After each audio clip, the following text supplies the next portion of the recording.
Budget, ikiwa ni mara yangu ya kwanza tangu kuteuliwa kuwa waziri wa nchi ofisi ya Rais maendeleo ya vijana.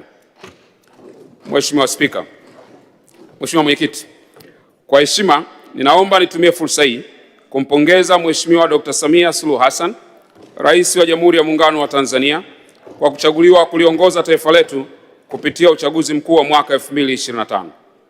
Aidha, nimpongeze kwa kuendelea kusimamia misingi ya taifa letu na kuihakikishia jamii ya kimataifa kuwa Tanzania ina fursa za uhakika na ni mahali salama kwa uwekezaji katika sekta mbalimbali ikiwemo viwanda, madini, maliasili na utalii. Fursa hizi zimejielekeza katika kuleta maendeleo kwa mtu mmoja mmoja na taifa kwa ujumla. Sote ni mashahidi kwa jinsi uongozi wake unavyogusa Watanzania katika kuwaletea maendeleo na kukuza ustawi wao.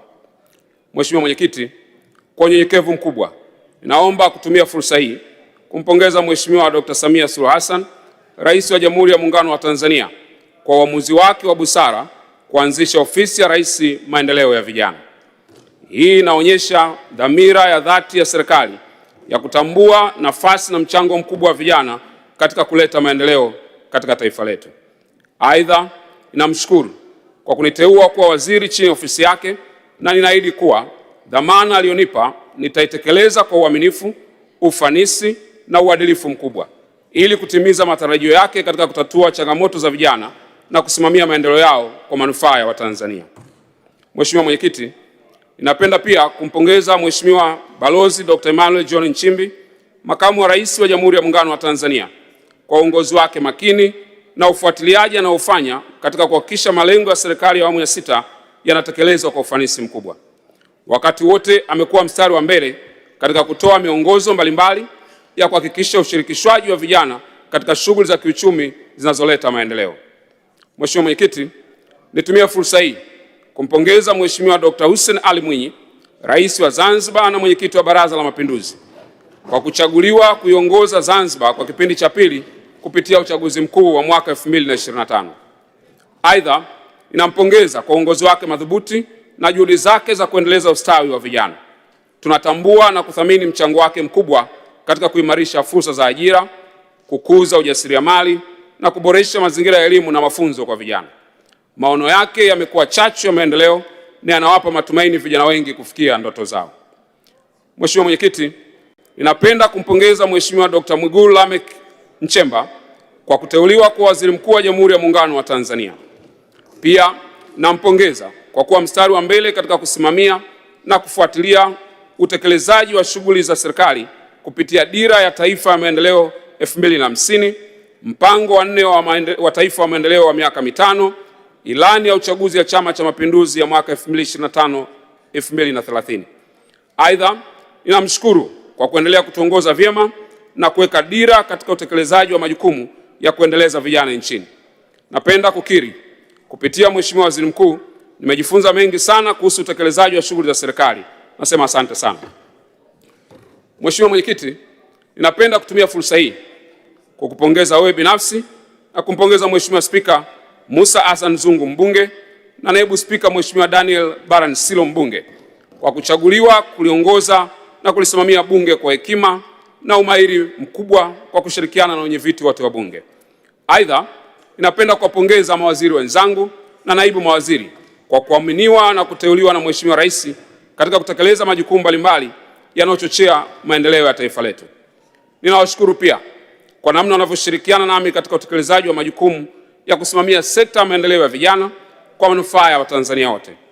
Kwa namna ya kipekee, ninamshukuru Mheshimiwa Deus Clement Sangu, mbunge wa Jimbo la Kwela, Waziri wa Nchi Ofisi ya Waziri Mkuu, Kazi, Ajira na Mahusiano, kwa kuendelea kunipa ushirikiano katika kutekeleza majukumu yangu.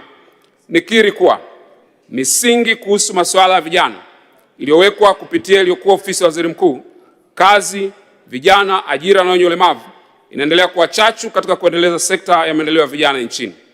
Vile vile, ninawapongeza wabunge wenzangu kwa kuaminiwa na kuchaguliwa kuwakilisha wananchi katika bunge lako tukufu. Mheshimiwa Mwenyekiti, ninapenda kuipongeza na kuishukuru kamati ya kudumu ya Bunge ya Ustawi na Maendeleo ya Jamii chini ya mwenyekiti wake Mheshimiwa Hawa Mchafu Chakoma mbunge viti maalum, makamu mwenyekiti Mheshimiwa Dr. Regina Christopher Malima mbunge wa viti maalum na wajumbe wote wa kamati kwa michango, ushauri na miongozo wanaoendelea kutupatia. Ni ukweli usiopingika kuwa kamati hii imekuwa msaada mkubwa sana kwangu, ikizingatiwa kuwa ofisi ni mpya na waziri ni mpya. Hakika ninashukuru sana.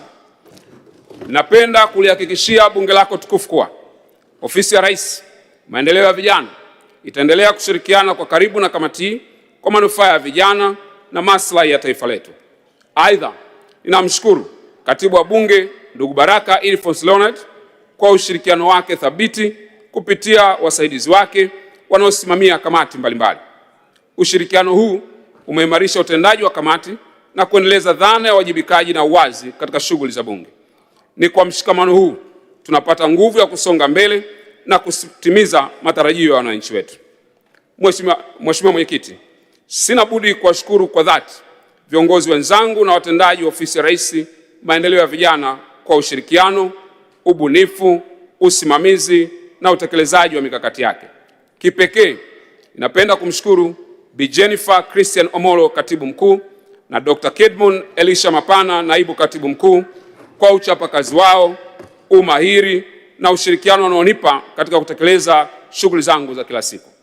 Vile vile ninawashukuru wakuu wa idara na vitengo pamoja na watumishi wote kwa ushirikiano wao na juhudi wanazozifanya katika kufanikisha malengo ya wizara. Ninaliahidi bunge lako tukufu kwa ofisi ya Rais maendeleo ya vijana itaendelea kutekeleza majukumu yake kwa kuongozwa na falsafa ya kufanya kazi kwa kasi, kufikika na matumizi ya teknolojia ili kuwafikia vijana wengi zaidi. Mheshimiwa Mwenyekiti, ninaomba nitumie fursa hii kuungana na Mheshimiwa Waziri Mkuu kutoa pole kwa Mheshimiwa Dr. Samia Suluhu Hassan, Rais wa Jamhuri ya Muungano wa Tanzania, kwa bunge lako tukufu na wananchi kwa ujumla kwa kumpoteza kiongozi wetu mpendwa Mheshimiwa William Vangimembe Lukuvi, aliyekuwa mbunge wa jimbo la Isimani Iringa na waziri wa nchi ofisi ya Waziri Mkuu, Sera, Bunge, Uratibu na watu wenye ulemavu. Pia ninatoa pole kwa kuondokewa na Mheshimiwa Jenista Joakim Mwagama, alikuwa mbunge wa jimbo la Peramiho Ruvuma, na Mheshimiwa Halima Id Nasro, alikuwa mbunge wa viti maalum kundi la wafanyakazi. Kwa hakika tutaendelea kuwakumbuka na kuwaenzi kwa michango yao na mambo makubwa waliyofanya katika sekta ya maendeleo ya vijana na taifa kwa ujumla. Vile vile naungana na Mheshimiwa Waziri Mkuu kutoa pole kwa Watanzania waliokumbwa na kadhia mbalimbali kama vile ajali, moto na kadhia nyingine. Mwenyezi Mungu aendelee kuwajalia afya njema majeruhi wote, na tunamuomba zilaze roho za marehemu mahali pema peponi. Amina. Mheshimiwa Mwenyekiti, baada ya maelezo ya utangulizi, ninaomba sasa nijielekeze katika maeneo mahususi ya hotuba hii, ambayo kwanza ni hali ya vijana nchini, taarifa ya utekelezaji wa shughuli za maendeleo ya vijana kwa mwaka 2025-26 na mpango wa makadirio ya matumizi ya fungu 104 ofisi ya Rais maendeleo ya vijana kwa mwaka 2026-2027. Hali halisi ya vijana nchini. Mheshimiwa Mwenyekiti, takwimu za sensa ya watu na makazi ya mwaka 2022 zinaonyesha kuwa Tanzania bara ina jumla ya vijana 20,612,566 wenye umri wa miaka 15 hadi 35, ambao ni sawa na asilimia 34.4 ya idadi ya watu wote. Aidha, kwa mujibu wa utafiti wa nguvu kazi kwa mwaka 2020-2021, vijana wanachangia zaidi ya asilimia 55 ya nguvu kazi ya taifa. Takwimu hizi zinaonyesha wazi kuwa vijana ndio sehemu kubwa zaidi ya nguvu kazi inayoshiriki katika shughuli za kiuchumi nchini. Hivyo, maendeleo ya vijana yana uhusiano wa moja kwa moja na tija ya uzalishaji, ukuaji wa sekta mbalimbali za uchumi, pamoja na uwezo wa taifa katika kuzalisha mali na huduma. Mheshimiwa Mwenyekiti, ni ukweli usiopingika kuwa pamoja na ukubwa wa nguvu kazi ya vijana iliyoko nchini, nguvu kazi hii imeendelea kukabiliwa na changamoto mbalimbali kama ifuatavyo. Kwanza, ukosefu wa ajira, ambapo kwa mujibu wa utafiti wa watu wenye uwezo wa kufanya kazi wa mwaka 2021, vijana wameendelea kukabiliwa na ukosefu wa ajira kwa asilimia 12.2, wanaume ikiwa na asilimia 8.1 na wanawake asilimia 16.1. Pili, nguvu kazi iliyopo ina upungufu wa ujuzi wa mahitaji wa soko la ajira kwa kiwango cha chini, ambapo asilimia 76.9 badala ya asilimia 54 inayotakiwa. Kiwango cha kati ni asilimia 19.9 badala ya asilimia 34 na kiwango cha juu ni asilimia 3.2 badala ya asilimia 12 kwenye nchi zenye uchumi wa kati.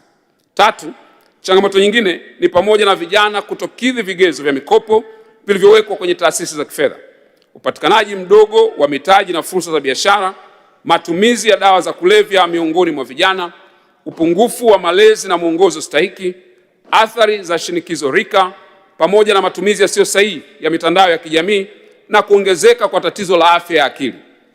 Mheshimiwa Mwenyekiti, kwa kutambua changamoto za vijana, serikali imefanya jitihada mbalimbali ikiwa ni pamoja na kutunga sera ya taifa ya maendeleo ya vijana ya mwaka 2007 toleo la 2024 na kutekeleza programu mbalimbali za uwezeshaji kwa vijana. Pamoja na jitihada hizo, changamoto za vijana zimeendelea kuwepo. Kwa kutambua hivyo, Rais wa Jamhuri ya Muungano wa Tanzania alifanya uamuzi wa makusudi na kuanzisha wizara maalum kupitia tangazo la serikali namba 685 na 686 linalotoa mgawanyo wa majukumu ya wizara, ambao majukumu yake ni kuandaa, kuratibu na kusimamia utekelezaji wa sera zinazohusu maendeleo ya vijana, uratibu wa maendeleo ya vijana na dhana ya kujitolea, uratibu wa elimu ya uraia kwa vijana na ustawi wa vijana, ushirikishwaji na uwezeshaji wa vijana kiuchumi, uratibu wa majukwaa ya vijana, kuboresha utendaji wa maendeleo ya rasilimali watu na kusimamia taasisi zilizo chini ya ofisi. Hatua hii ni ushahidi wa dhamira ya dhati ya serikali ya awamu ya 6 inayoongozwa na Mheshimiwa Daktari Samia Suluhu Hassan katika kuhakikisha vijana wanakuwa mstari wa mbele katika safari ya kulijenga taifa letu.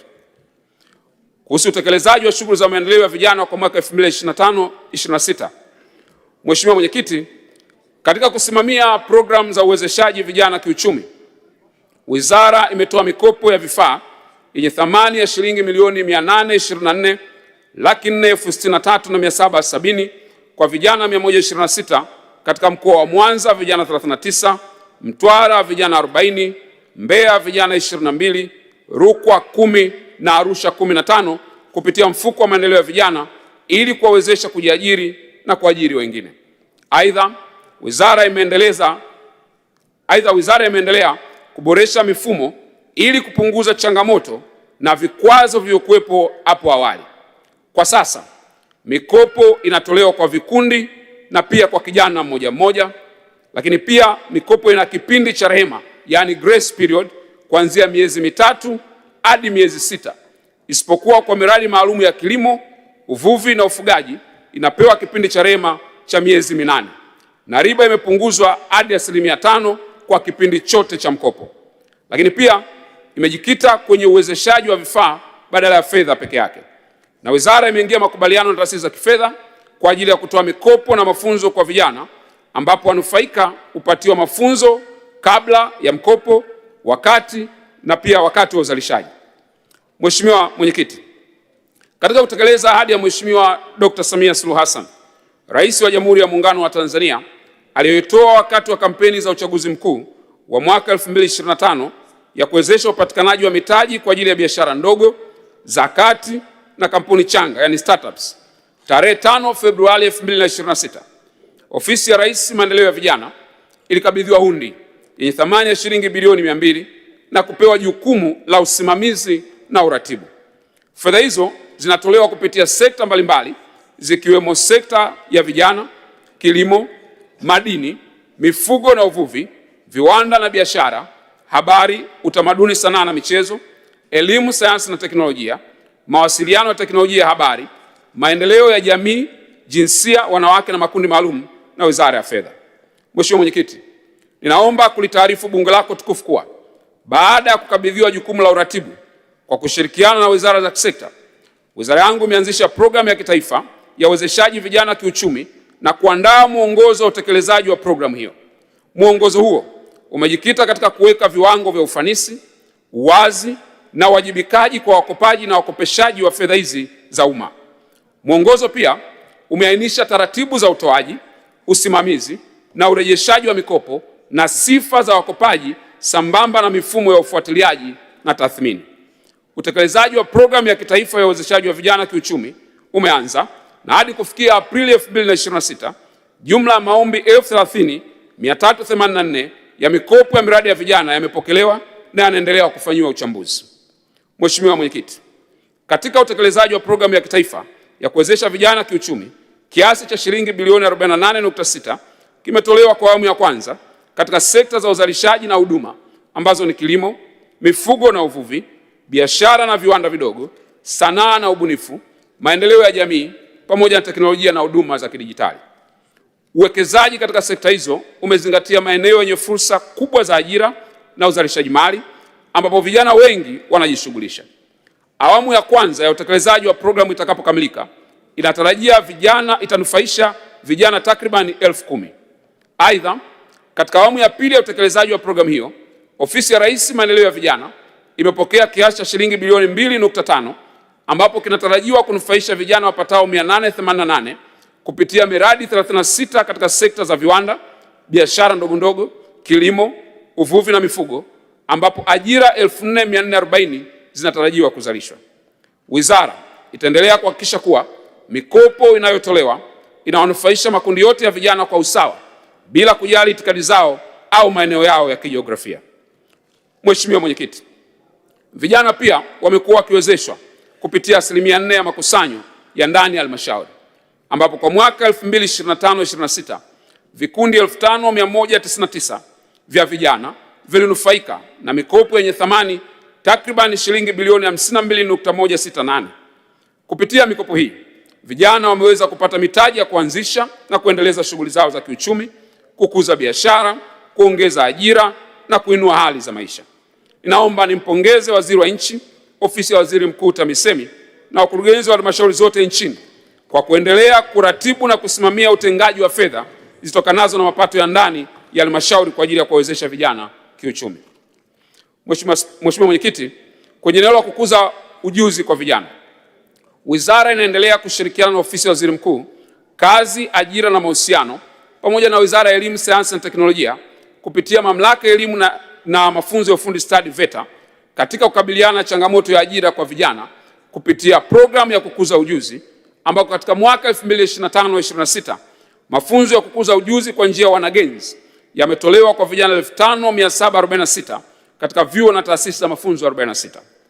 Vile vile, mafunzo ya uzoefu wa kazi kwa njia ya utarajali kwa vijana 2500 na mafunzo maalumu ya kushindania fursa za ajira ndani na nje ya nchi yametolewa kwa vijana 7826.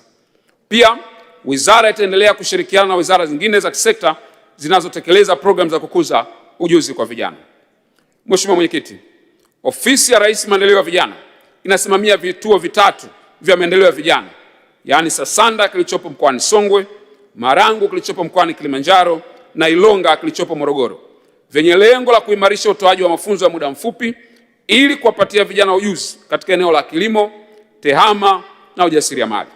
Hata hivyo, vituo hivyo vilisitisha kutoa huduma kutokana na uhaba wa wakufunzi na uchakavu wa miundombinu, yaani majengo pamoja na madarasa. Kutokana na hali hiyo, wizara imefanya tathmini ya uchakavu wa miundombinu katika vituo vya Sasanda, Songwe na Ilonga, Morogoro kwa lengo la kufanya ukarabati kwa awamu ili vianze kutoa huduma. Baada ya kukarabatiwa, vituo hivyo vinatarajiwa kuwa na uwezo wa kudahili jumla ya vijana 300 kila robo mwaka kwa kila kituo, sawa na vijana 1200 kwa mwaka kwa kila kituo. Mheshimiwa Mwenyekiti, katika eneo la utoaji wa elimu na fursa za kiuchumi kupitia makongamano, warsha na majukwaa ya vijana, Ofisi ya Rais Maendeleo ya Vijana imetoa elimu kwa vijana 15753 kuhusu elimu ya afya ya akili, ujasiriamali, uongozi wa biashara, utunzaji wa hesabu na elimu ya mikopo. Aidha, vijana hao pia walipata elimu kuhusu fursa zilizopo katika Benki ya Maendeleo ya Kilimo na Mamlaka ya Mapato Tanzania TRA. Vile vile, vijana walipata elimu kutoka PPRA kuhusu takwa la sheria ya ununuzi wa umma inayoelekezwa kutengwa kwa 30% ya zabuni za umma kwa ajili ya makundi maalum, ambapo kati ya hizo 10% ni kwa ajili ya vijana.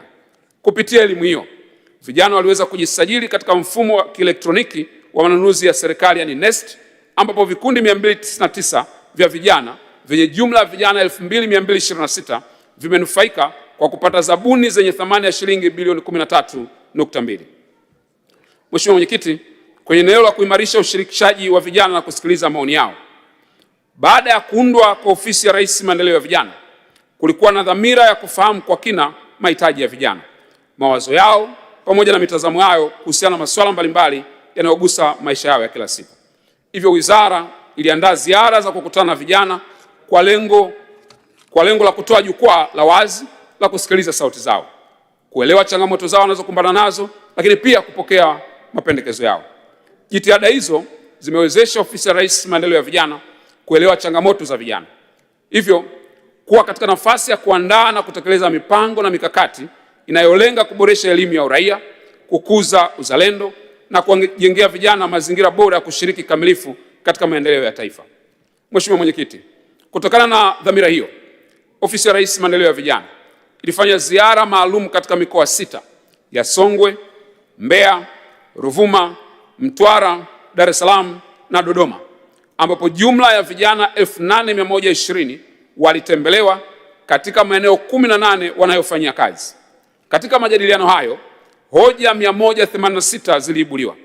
Uchambuzi wa hoja hizo ulibaini kuwa hoja zilizoongozwa kuchangiwa na vijana wengi ilikuwa ni kama ifuatavyo: ukosefu wa ajira 13.47%, maslahi duni ya vibarua wanavyofanya 9.68%, miundombinu ya kufanyia biashara kutokuwa rafiki 9.68%, changamoto za usafiri na usafirishaji 9.82%, upatikanaji wa mikopo 4%, mapato ya ndani ya halmashauri 10.52%, ukosefu wa mitaji 10.53%, vigezo vigumu vya mikopo vya elimu ya juu 6.99%, hofu ya kutoa maoni 6.45%.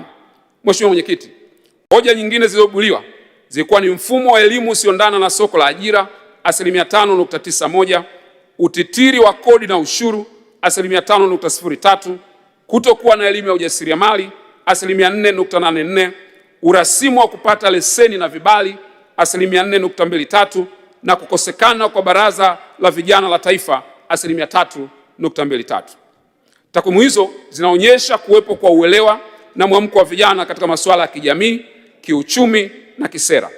Aidha, zoezi hili limekuwa chachu ya uwajibikaji, ushiriki wa vijana katika maendeleo na kujiamini katika kutoa maoni. Wizara itaendelea kupokea maoni na mapendekezo ya vijana na kutafuta ufumbuzi wake. Mheshimiwa Mwenyekiti, kwenye eneo la kukuza majadiliano ya kitaifa, Ofisi ya Rais Maendeleo ya Vijana iliratibu kongamano lililowakutanisha zaidi ya washiriki 1200 jijini Dar es Salaam tarehe 8 Januari 2026, ambapo mgeni rasmi alikuwa Mheshimiwa Dr. Mwigulu Lameck Nchemba, Waziri Mkuu wa Jamhuri ya Muungano wa Tanzania. Kongamano hilo pia lilihudhuriwa na wizara za kisekta zikiwemo Ofisi ya Waziri Mkuu, Kazi, Ajira na Mahusiano, Ofisi ya Waziri Mkuu, Tawala za Mikoa na Serikali za Mitaa, Wizara ya Viwanda na Biashara na Wizara ya Maendeleo ya Jamii, Jinsia, Wanawake na Makundi Maalum. Lengo la kongamano hilo ilikuwa kuwaweka vijana pamoja na kusikiliza maoni yao. Mheshimiwa Mwenyekiti, kupitia kongamano hilo, vijana walipata fursa ya kuwasilisha changamoto zinazowakabili zikiwa pamoja na kukosa vitambulisho vya wajasiriamali, utitiri wa kodi, kukosa maeneo ya kufanyia kazi, kutotambuliwa, kukosekana mifumo rafiki ya usajili na gharama za leseni. Wizara kwa kushirikiana na wizara za kisekta inaendelea kutafutia ufumbuzi changamoto hizo. Hatua hii imeendelea kuunganisha vijana na serikali na kuwafanya kwa sehemu ya kutafuta majawabu ya changamoto zinazowakabili, lakini pia kuimarisha mawasiliano na kuhamasisha uzalendo kwa kujengea vijana hisia za kuthaminiwa na kusikilizwa. Mheshimiwa Mwenyekiti, kwenye eneo la kuongeza ushiriki na ushirikishwaji, Ofisi ya Rais Maendeleo ya Vijana ilizindua majukwaa ya vijana yanayojulikana kwa jina la Vijana Platform katika mikoa 6 ambayo ni Dar es Salaam, Singida, Mwanza, Shinyanga, Mtwara na Tabora. Kupitia majukwaa hayo, jumla ya vijana 7500 walihudhuria na zaidi ya washiriki milioni 20 walifuatilia kupitia mitandao ya kijamii, yani Instagram, Facebook, YouTube na TikTok. Pia uzinduzi wa majukwaa hayo ulikuwa mubashara kupitia vyombo mbalimbali vya habari. Lengo la majukwaa haya ni kukutanisha vijana wa makundi mbalimbali ili kwa pamoja waweze kujadili kwa kina masuala yanayowahusu maendeleo ya vijana katika ngazi mbalimbali za vijiji na mijini, lakini pia kutoa mapendekezo ya namna bora ya ushiriki katika ujenzi wa taifa. Mapendekezo hayo yatatumika kama dira na mwelekeo wakati wa uandaji wa mipango, sera na maamuzi ya serikali yanayohusu masuala ya vijana.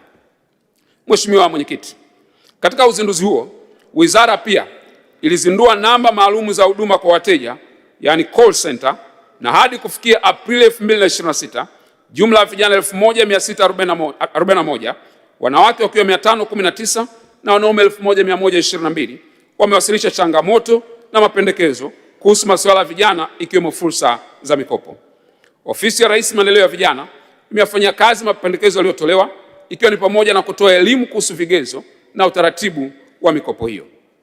Mheshimiwa Mwenyekiti, kuhusu uratibu wa masuala ya vijana, Ofisi ya Rais Maendeleo ya Vijana iliratibu kikao kazi cha maafisa maendeleo ya vijana wa mikoa na halmashauri kilichofanyika tarehe 17 mpaka 18 Disemba 2025 hapa mkoani Dodoma. Kikao hicho kililenga kuimarisha uratibu, ufuatiliaji na utekelezaji wa programu za vijana kuanzia ngazi ya mamlaka ya serikali za mitaa, mikoa hadi taifa. Aidha, wizara inaandaa mfumo wa uratibu wa masuala ya vijana nchini na kanzidata ya kitaifa itakayokusanya taarifa za masuala ya vijana. Lengo la kuandaliwa kwa mfumo huo ni kuongeza ufanisi wa utekelezaji wa afua na ushiriki wa vijana katika shughuli za maendeleo ya vijana na kuwezesha wadau kutoka sekta ya umma na binafsi kutekeleza programu za uwezeshaji wa vijana. Mheshimiwa Mwenyekiti, wizara inasimamia sheria ya Baraza la Vijana la Taifa sura ya 441 ambayo inatoa utaratibu wa uanzishwaji wa mabaraza ya vijana nchini. Hata hivyo, kutokana na mahitaji ya sasa ya vijana, serikali imeanza mapitio ya sheria hiyo ili kukidhi mahitaji hayo sambamba na kuhakikisha vijana wanapata nafasi pana ya kushiriki katika kupanga na kuamua mustakabali wa maendeleo yao na taifa kwa ujumla. Katika kufanya maboresho hayo, wizara imefanya ziara ya mafunzo kwa kutembelea Zanzibar na nchi ya Namibia kwa lengo la kujifunza juu ya uendeshaji wa mabaraza hayo, hususan muundo wa baraza la vijana na masuala ya fedha na miradi inayotekelezwa na baraza la vijana. Kwa sasa wizara inaendelea kukusanya maoni kwa wadau wengine ikiwemo vijana. Mheshimiwa Mwenyekiti, kwenye eneo la kuimarisha ustawi na makuzi kwa vijana, Ofisi ya Rais Maendeleo ya Vijana imeandaa mwongozo wa kitaifa wa mafunzo ya stadi za maisha unaolenga kuwajengea vijana uwezo wa kujitambua, uwezo wa kuhimili changamoto za maisha, kufanya maamuzi sahihi na kuwasiliana kwa ufanisi. Kupitia mwongozo huu, serikali inalenga kujenga kizazi chenye afya njema ya akili, chenye kujiamini na uwezo wa kujitegemea katika kufikia malengo. Mheshimiwa Mwenyekiti, Ofisi ya Rais Maendeleo ya Vijana kwa kushirikiana na Wizara ya Vijana, Ajira na Uwezeshaji Zanzibar imeratibu uzinduzi wa mbio za Mwenge wa Uhuru uliofanyika tarehe 2 Aprili 2026 katika uwanja wa mpira Gombani, mkoa wa Kusini Pemba. Mgeni rasmi katika uzinduzi huo alikuwa Mheshimiwa Dr. Hussein Ali Mwinyi, Rais wa Zanzibar na Mwenyekiti wa Baraza la Mapinduzi. Mwenge wa Uhuru utakimbizwa katika mikoa 31 na halmashauri 195 za Jamhuri ya Muungano wa Tanzania. Kupitia mbio za Mwenge wa Uhuru, miradi na shughuli mbalimbali za maendeleo zinatarajia kukaguliwa na kuzinduliwa. Ujumbe wa mbio za Mwenge wa Uhuru kwa mwaka 2026 unalenga katika ujenzi wa amani, umoja na mshikamano wa kitaifa chini ya kauli mbiu inayosema Tanzania ni yetu sote, tushikamane kwa pamoja kuleta maendeleo. Kupitia mbio za Mwenge wa Uhuru, wananchi wanaendelea kuhamasishwa kushiriki mapambano dhidi ya dawa za kulevya, malaria, ukimwi, rushwa na kuzingatia lishe bora kwa afya imara. Aidha, wizara imefanya mapitio ya mwongozo wa mbio za Mwenge wa Uhuru wa mwaka 2002 toleo la mwaka 2026 ambao ulizinduliwa siku ya uzinduzi wa mbio za Mwenge wa Uhuru kitaifa. Mheshimiwa Mwenyekiti, zipo changamoto na mikakati ya utekelezaji kukabiliana nayo. Kwa kuwa wizara hii ni mpya, imeanza kutekeleza majukumu yake katika mazingira ya kuanzisha mifumo na kujenga misingi imara ya maendeleo ya vijana ndani ya taifa letu. Pamoja na mafanikio yaliyopatikana, wizara imekabiliana na changamoto zifuatazo. Moja, ongezeko la uhitaji wa mikopo ukilinganisha na kiasi cha fedha kinachotengwa. 2, baadhi ya vijana kukosa ujuzi unaokidhi mahitaji ya soko la ajira. 3, uelewa mdogo wa masuala stadi za maisha, elimu ya uraia, uzalendo, afya ya uzazi, athari za matumizi ya dawa za kulevya na matatizo ya afya ya akili. Na 4, miradi ya vijana kutokuwa endelevu. Mheshimiwa Mwenyekiti, ili kukabiliana na changamoto hizo, wizara imejipanga kutekeleza mikakati ifuatayo. 1, ni kuendelea kushirikisha wadau wa maendeleo ili kuchangia bajeti za programu mbalimbali za vijana. 2, ni kuendelea kutoa elimu kuhusu mikopo yenye masharti nafuu kwa vijana kupitia mfuko wa maendeleo ya vijana kwa kushirikiana na taasisi za kifedha. 3, kuendelea kutoa elimu kuhusiana na stadi za maisha, elimu ya uraia na uzalendo ili kujenga kizazi cha vijana kinachojua haki na wajibu wao, kinachopenda nchi yao na kinachoshiriki kikamilifu katika maendeleo ya taifa. 4, kuendelea kutoa ujuzi kwa vijana kupitia vituo vya maendeleo ya vijana ili vijana waweze kupata mafunzo ya muda mfupi kuhusu kilimo, ujasiriamali, ujasiri pamoja na tehama.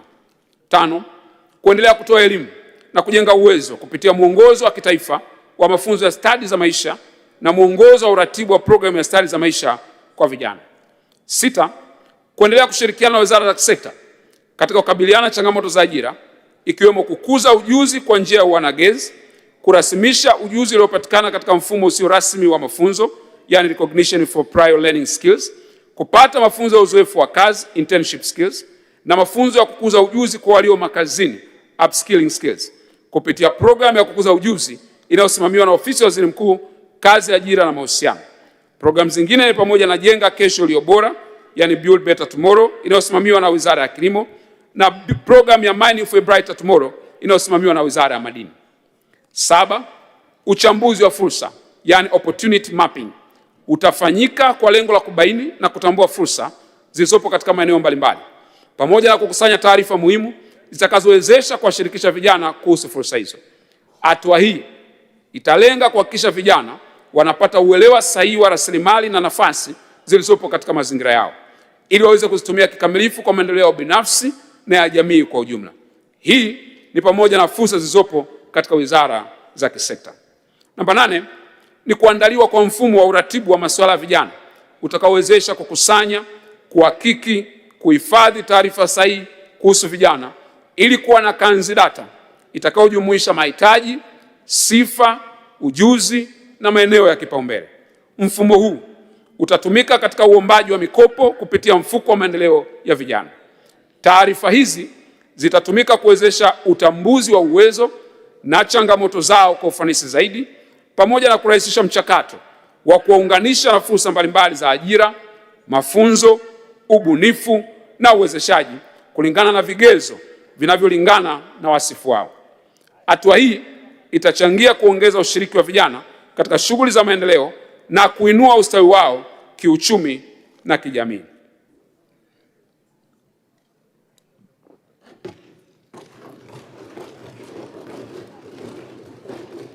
Mheshimiwa Mwenyekiti, mpango wa makadirio ya matumizi kwa mwaka 2026/27.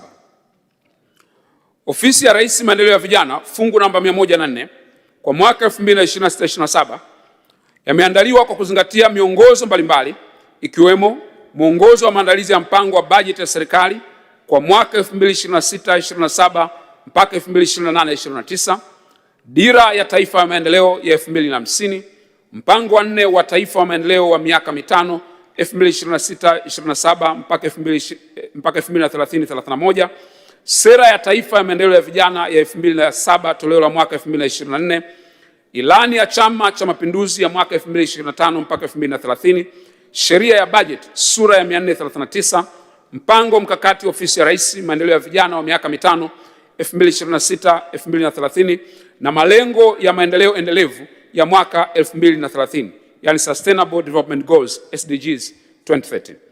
Mheshimiwa Mwenyekiti, mpango huu pia umezingatia mkakati wa taifa dhidi ya rushwa awamu ya 4 2023-2030, sheria ya mikopo, dhamana na misaada sura ya 134, hotuba ya Mheshimiwa Dr. Samia Suluhu Hassan, Rais wa Jamhuri ya Muungano wa Tanzania, aliyotoa wakati akihutubia Bunge la 13 la Jamhuri ya Muungano wa Tanzania tarehe 14 Novemba 2025, na maelekezo mengine ya viongozi wakuu wa serikali.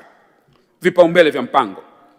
Mheshimiwa Mwenyekiti, katika mwaka 2026/27 mpango wa ofisi ya Rais Maendeleo ya Vijana utatekelezwa kupitia vipaumbele vifuatavyo. Kwanza, kuimarisha ukuzaji wa biashara na uwezeshaji wa vijana kiuchumi kwa lengo la kuwezesha vijana wengi kujiajiri na kuajiriwa katika sekta za biashara na uzalishaji.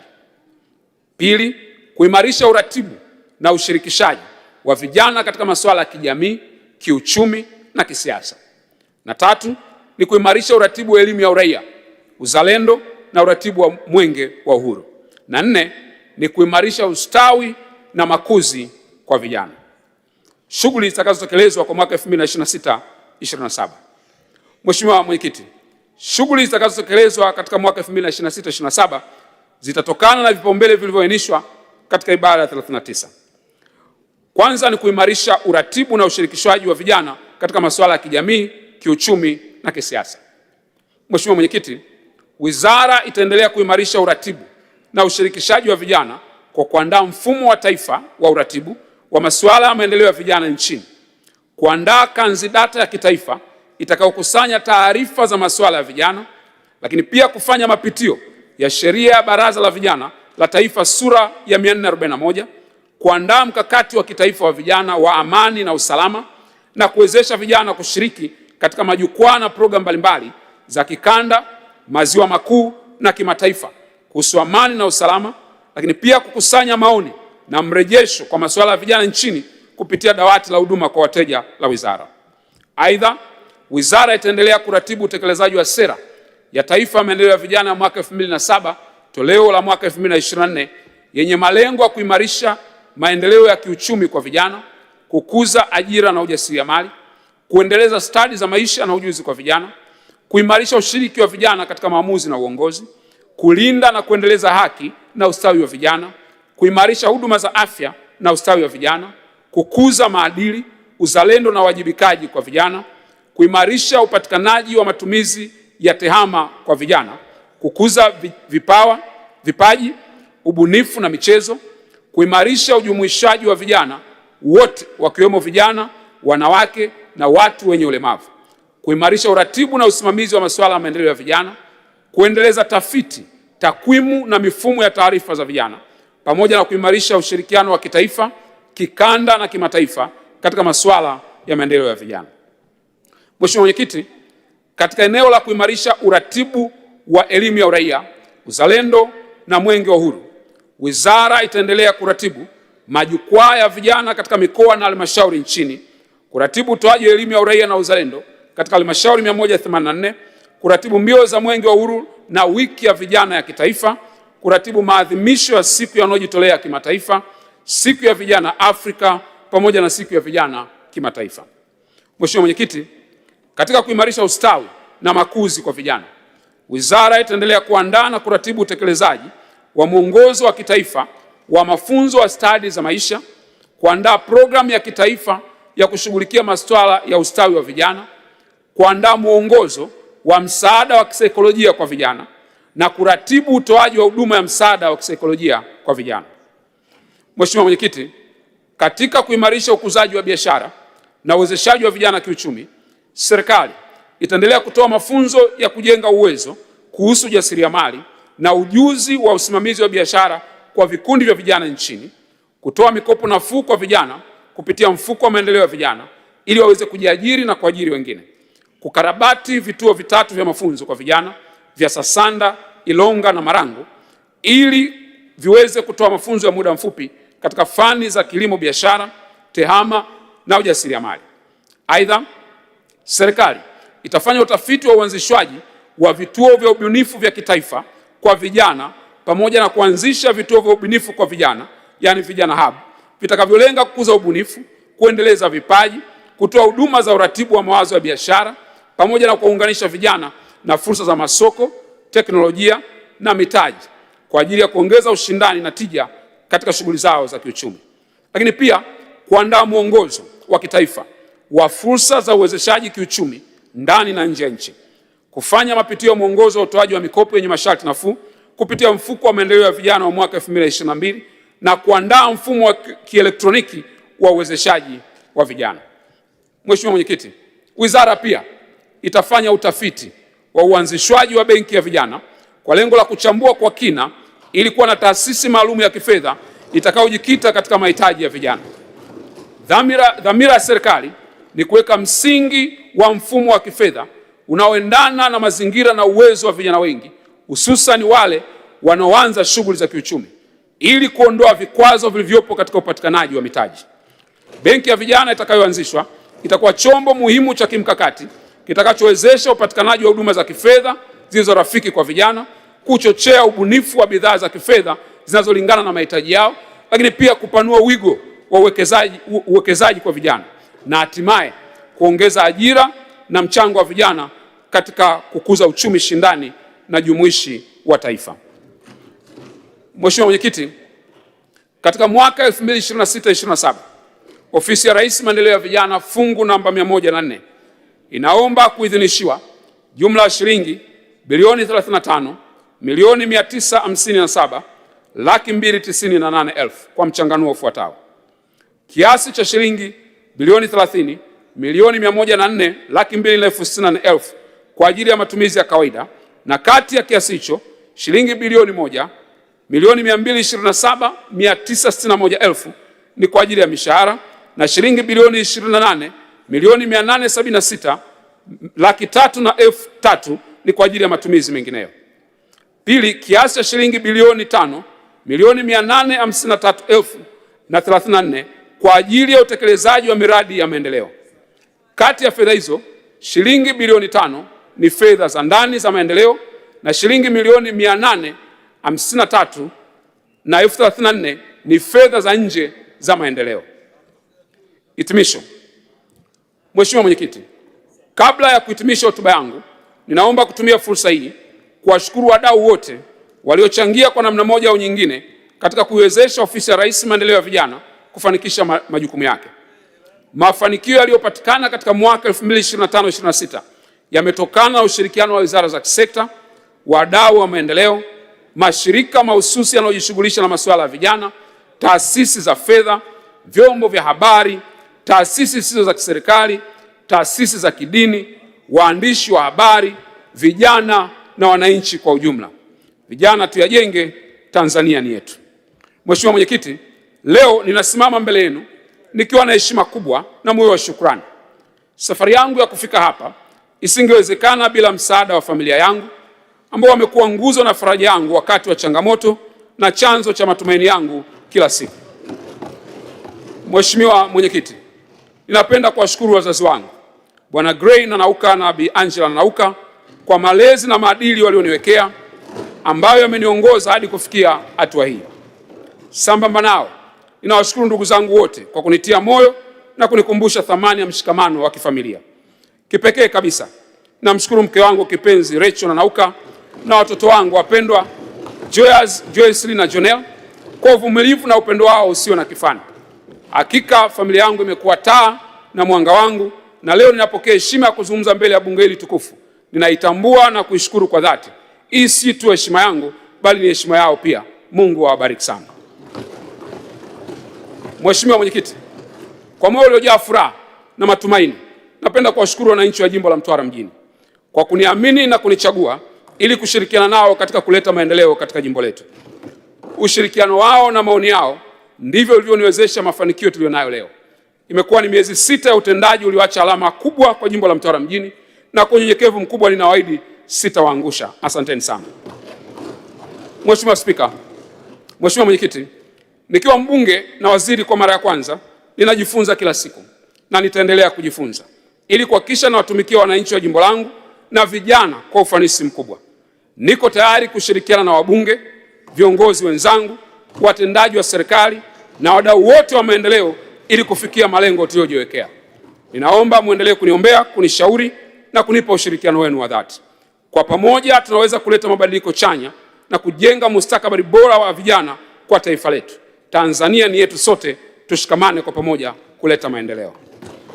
Mheshimiwa Mwenyekiti, katika kuhitimisha, ningependa kukumbusha mambo makubwa mawili. Mosi, dhamira ya serikali kupitia Mheshimiwa Rais Dr. Samia Suluhu Hassan, Rais wa Jamhuri ya Muungano wa Tanzania, ni kuwapa vijana nafasi muhimu kwenye kuweka mipango, kushiriki kuweka vipaumbele na kuwa sehemu muhimu ya utekelezaji wa mipango ya serikali. Wizara yetu itaendelea kuweka vijana katikati ya shughuli zetu za kila siku, na katika kufanya hivyo, kama tulivyoanza, tutaendelea kuhakikisha vijana wote wanapata nafasi bila kubaguliwa. Tutawashirikisha vijana wa mjini na wa vijijini, wenye elimu na wasio na elimu, vijana kutoka vyama vyote vya siasa, na hakuna kijana atakayebaguliwa katika kufaidika na fursa. Hii ni wizara ya vijana wote, na wote watanufaika kwa haki na usawa. Mheshimiwa Mwenyekiti, pili, wakati maeneo mengine watatafsiri vijana kama tatizo, serikali ya awamu ya 6 kupitia Wizara ya Maendeleo ya Vijana inaona vijana kama ni mtaji mkubwa kwa maendeleo ya nchi yetu. Kwetu sisi, vijana sio liability ila ni asset. Kwetu sisi, vijana wa nchi hii ni mtaji mkubwa katika kufanikisha maendeleo ya nchi yetu na utekelezaji wa dira ya 2050. Ili taifa letu liendelee, tunahitaji ubunifu wa vijana, mawazo ya vijana na nguvu ya vijana. Sawasawa na maono ya Mheshimiwa Rais, mikakati ya wizara ni kuwafanya vijana wa nchi wasiwe watazamaji, bali wawe washiriki na wamiliki wa uchumi wa taifa letu. Tutawasikiliza na tutawashirikisha. Mheshimiwa Mwenyekiti, sasa naliomba bunge lako tukufu likubali kupitisha bajeti ya shilingi bilioni 35 milioni 957,298,000 ikijumuisha shilingi bilioni 30 milioni 104,264,000 ya matumizi ya kawaida na shilingi bilioni 5 milioni 853,034 kwa ajili ya matumizi ya maendeleo. Mheshimiwa Mwenyekiti, naomba hotuba yangu hii pamoja na kitabu cha hotuba tulichowasilisha na randama tuliowasilisha ziingie katika kumbukumbu rasmi za bunge lako tukufu. Aidha, hotuba hii inapatikana katika tovuti ya wizara, yani www.vijana.go.tz. Mheshimiwa Mwenyekiti, ninaomba kutoa hoja. Asante sana Mheshimiwa Waziri wetu wa Nchi, Ofisi ya Rais, Maendeleo ya Vijana, Mheshimiwa Joel Arthur Nanauka kwa hotuba hiyo. Hoja hii imeungwa mkono na wote wamesimama. Waheshimiwa wabunge, kabla sijaendelea na ratiba inayofuata, naomba niwatambue wageni wa Mheshimiwa Spika ambao wako kwenye jukwaa la Mheshimiwa Spika kutoka Chama cha Wananchi CUF. Tuna ndugu Mirambo Kamil Yusuf, mwenyekiti wa CUF Taifa,